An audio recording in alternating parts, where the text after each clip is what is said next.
General Emilio Aguinaldo. Born on March 1869 near Cavite. He died on February 6, 1964 in Quezon City. Emilio Aguinaldo is a Filipino leader and politician who fought first against Spain and later against the United States for the independence of the Philippines.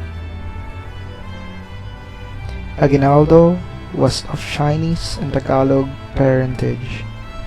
He attended San Juan de Letran College in Manila, but left school early to help his mother run the family farm.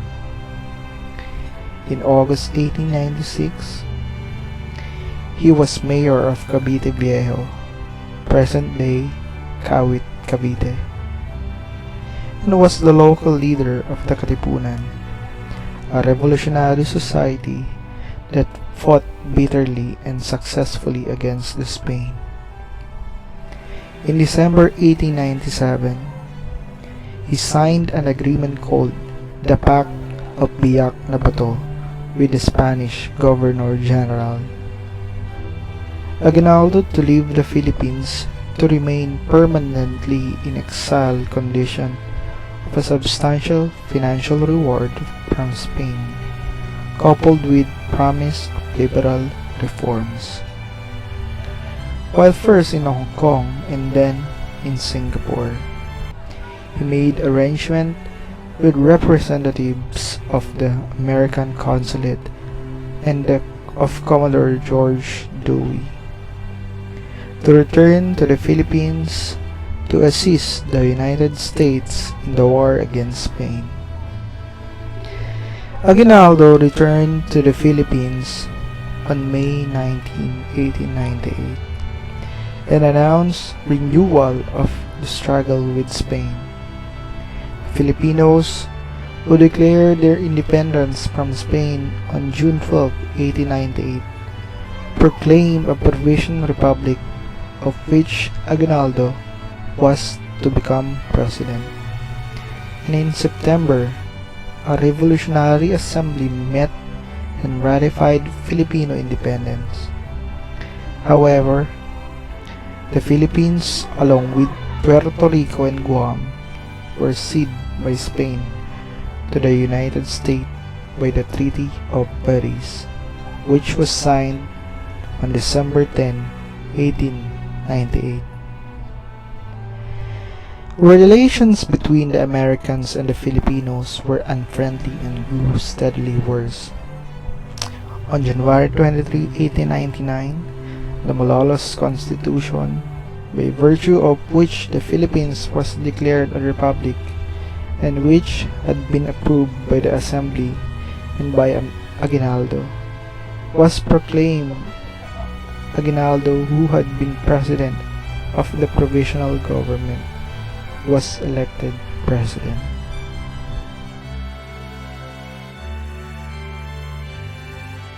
On the night of February 4, the inevitable conflict between the Americans and Filipinos surrounding Manila was precipitated. By the morning of February 5, the Filipinos who had fought bravely had been defeated at all points. While the fighting was in progress, Aguinaldo issued a proclamation of war against the United States, which immediately sent reinforcements to the Philippines. The Filipino government fled northward in November 1899. The Filipinos resorted to guerrilla warfare. After 3 years of costly fighting, the insurrection was finally brought to an end when in daring operation of March 23, 1901, led by General Frederick Funston, Aguinaldo was captured in his secret headquarters to Balanan in North Luzon. Aguinaldo took an oath of allegiance to the United States. was granted a pension from the U.S. government and retired to private life. In 1935, the Commonwealth Government of the Philippines was established. In preparation for the independence, Aguinaldo ran for president, but he was decisively beaten. He returned to private life until Japanese invaded the Philippines in December 1941. The Japanese used Aguinaldo as an anti-American tool. He made speeches and signed articles in early 1942. He addressed a radio appeal to U.S. General Douglas MacArthur, who at that time was with the U.S. garrison holding out against the Japanese on Corridor Island to surrender. The troops there did surrender in May 1942, but MacArthur had already been evacuated. The Americans returned to the Philippines in late 1944, and after they had retaken Manila in 1945. Aguinaldo was arrested. He and others accused of collaboration with the Japanese were imprisoned for some months before they were released by presidential amnesty. In 1950, Aguinaldo was appointed by President Elpidio Quirino as a member of Council of State.